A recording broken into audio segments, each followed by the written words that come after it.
Hey kids, welcome back to Reading with Renee. Today's story is Franklin Goes to the Hospital, written by Paulette Bourgeois and Brenda Clark. Franklin sometimes had colds and tummy aches, and every now and then he got cuts and bruises. He went to the doctors for regular checkups, and once the doctor came to Franklin's house. But until now, Franklin had never been to the hospital. Franklin and his friends were playing soccer. The ball was kicked to Franklin, and it hit him hard in the chest. Oof! He groaned, but he kept on playing. That night at bath time, Franklin said, Ouch! when he dried his tummy. His mother took a closer look. She said, We'll go to the doctor first thing tomorrow. With gentle fingers, Dr. Bear poked and prodded Franklin's shell. She discovered a small crack.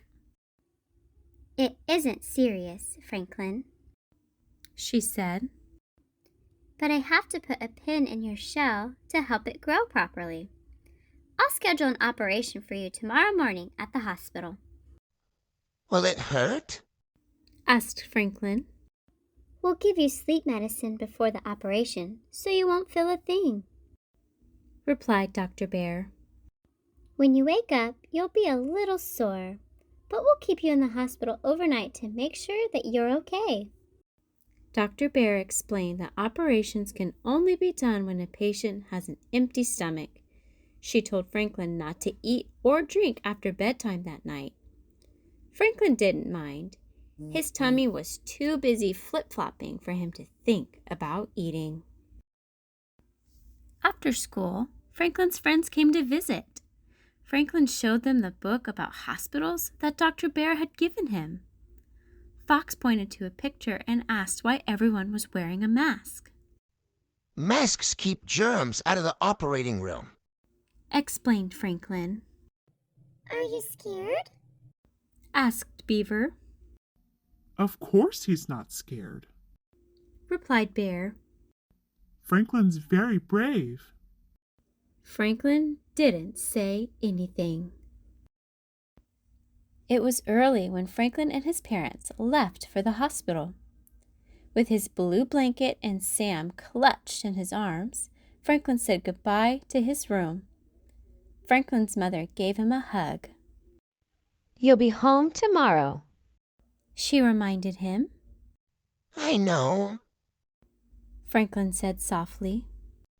You're a very brave little turtle, Said his father. At the hospital, Franklin was given a bracelet with his name on it. Then an attendant pushed him down a long hallway in a wheelchair. Franklin stared at all the strange equipment on the carts and trolleys, and he wrinkled his nose at the unfamiliar smells. As they went around corners and through doors, Franklin kept checking to make sure that his parents were keeping up. At last, they reached Franklin's room. A nurse gave Franklin a special gown to wear. She took his temperature and his blood pressure and listened to his heart. Next, she rubbed some cream on his hand. This will numb your hand. She told him. Then it won't hurt when the doctor puts in the needle for your sleep medicine. Okay. Said Franklin in a small voice.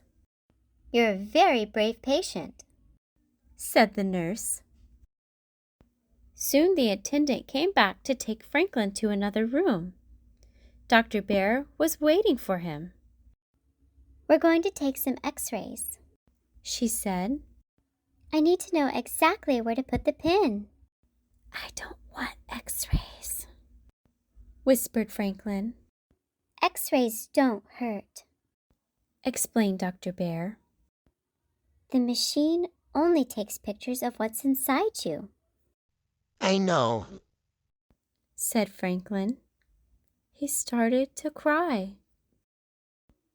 Dr. Bear sat down beside Franklin. Please tell me what's wrong. She said. Franklin sniffled. Everybody thinks I'm brave, but I've just been pretending. X-rays will show that inside, I'm scared. Oh, Franklin! exclaimed Dr. Bear. An X-ray doesn't show feelings. It only shows shell and bones. You mean no one will know I'm afraid? Franklin asked. No one. Replied Dr. Bear. But just because you're afraid doesn't mean you aren't brave. Being brave means doing what you have to do, no matter how scared you feel. Franklin thought for a few moments. Well, I am scared to have the operation. He finally said. But I know I have to, so my shell will grow big and strong. Dr. Bear smiled. That's what being brave is all about. Franklin let out a very deep sigh. I'm ready now, he said. When the x-rays were done, Franklin was taken to the waiting room. We aren't allowed in the operating room, Franklin, said his father. But we'll be with you in the recovery room when you wake up, his mother promised. Soon, Dr. Bear came to get Franklin. His mother and father kissed him and waved as he went through the doors. In the operating room, Franklin said hello to the other doctors and nurses. Dr. Bear put stickers on Franklin's chest and explained that this was how they would watch his breathing and heartbeat during the operation. Then Dr. Raccoon put the needle for the sleep medicine in Franklin's hand. It didn't hurt at all. When that was done, he asked Franklin to count backwards from 100. but I can only count backwards from 10.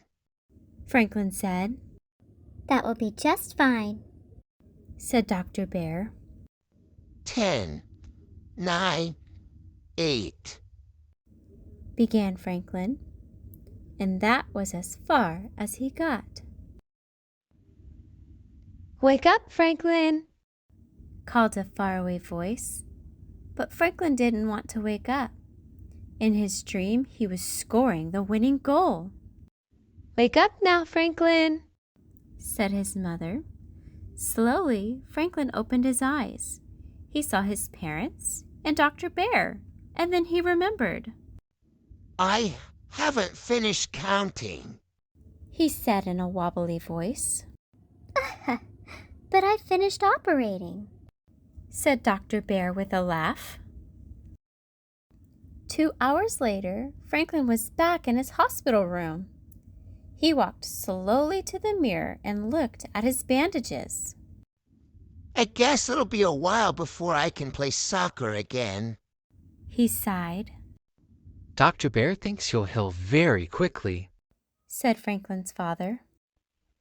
She also said you're an excellent patient, added his mother. Franklin smiled. That night, after Franklin's parents had gone home, Dr. Bear came to see him. I have something to show you, Franklin, she said. She held up an x-ray. Is that me? He asked. Dr. Bear nodded. That's you. She said. Brave through and through. The end. What a great story that was. Franklin learned how to be brave when it's time to visit the hospital. And hopefully, if you ever have to, you can go in brave too. Thanks for reading with me today. Don't forget to like, share, and subscribe, and check out my channel for some other stories you may love. And until next time, this is Reading with Renee.